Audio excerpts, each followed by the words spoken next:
This is one of the small memorial parks around Guadalcanal. There's not many of them.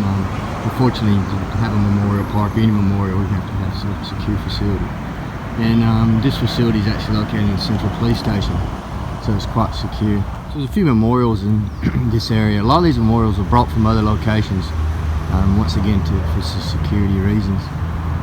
So the one we're coming to now, let me just have a read of it. I think it's from the Triple C builders for the Conservation Corps, which was a group in the United States, I think started in the 1930s by President Roosevelt, coming out of the Great Depression to give jobs to mainly young men during the time.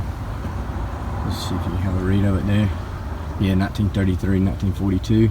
Too many thousands of our CCC buddies, America's tree soldiers of the 1930s, became a large part of our armed forces.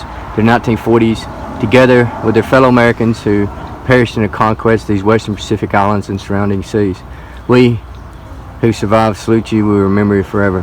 We, the men of the National Association of Civilian Conservation Corps, alumni of the United States of America, erected February 1991.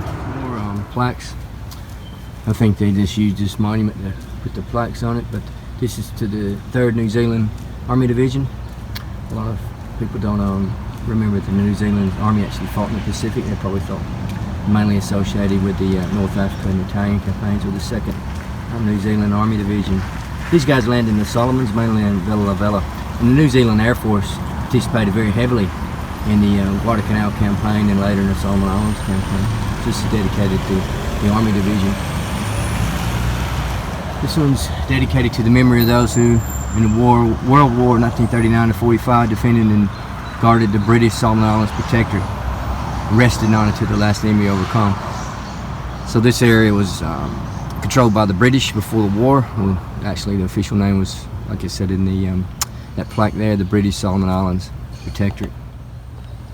This memorial coming up to here is a Japanese memorial. This one was originally at Bloody Ridge, and due to the tensions in '99 and 2000s, it was moved to this secure location to preserve it. I'll show some photos of it up on Bloody Ridge before.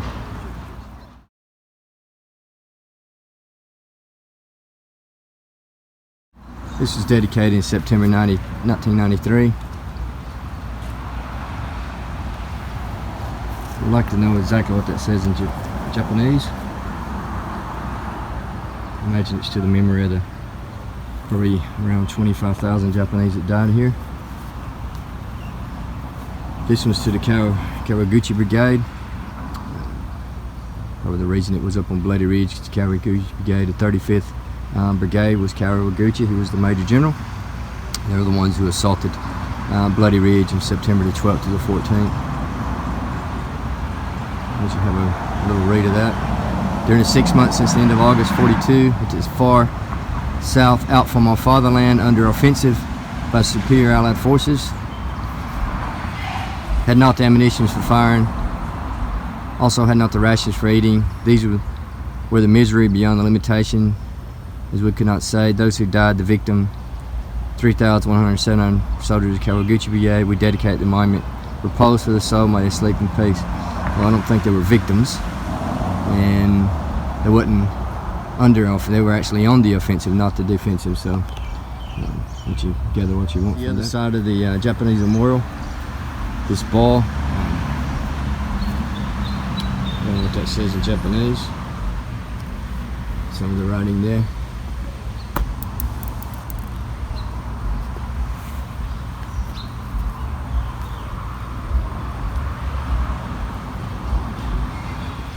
When it was set up on Bloody Ridge, it was a very nice memorial. It actually had a tower too, a peace bell. The arm is still there, and the concrete pad where this is located, the walkway, is still there. Over here we have one of the 150mm Japanese guns. There was 12 of these that was brought into the island. The Marines and the Armies had a name for them called Pistol Pete.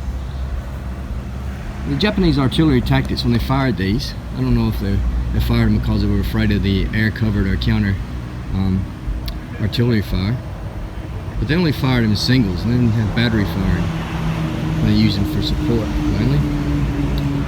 And there's a number of these located at the Villa War Memorial or out the War Museum. There's another one located down the beach. This right here is a Japanese 75mm gun. They had these in several configurations. This one was actually a configuration to go on a ship. You can see the ship mount there. I believe this one came off one of the beached Japanese transports from the November naval battle, where they beached 4 of the transports to unload some of the soldiers from the 38th Division. You'll see configurations of these also. The Japanese mainly had them to support land operations, and they would break down the mountain howitzers. I think I also seen one time they had, this was like a spotting gun on a large Japanese naval gun also. It was mounted on top. Let's see if I can find a photo of that for you. It's actually in quite good condition. I don't know how many bits and pieces are off of it. Looks like the siding's gone. I think that was probably a seat at one stage there. Probably the breech, or breech. I don't know if that had actual breech. It came out and loaded the shell in, but oh, that's not there either.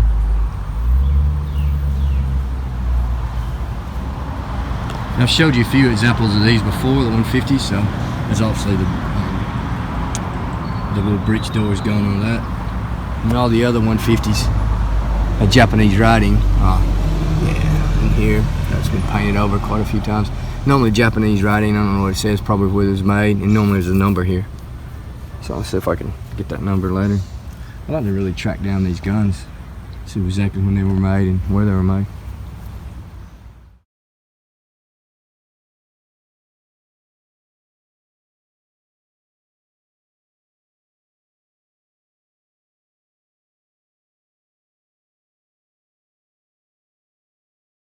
This memorial here isn't a World War II memorial. It was dedicated to the RAMSI mission, which is Regional Assistance Solomon Islands mission. I think it went from like 2004 to 2017, or 2003 to 2017. It was during the tensions in 99 and 2000s when the country kind of fell apart and the government asked for assistance from the region.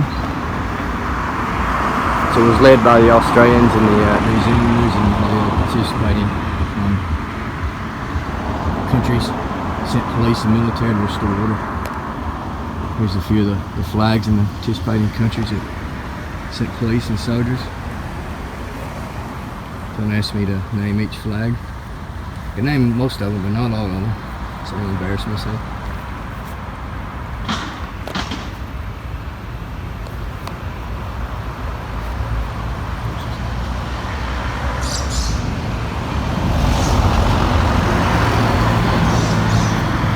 And up top,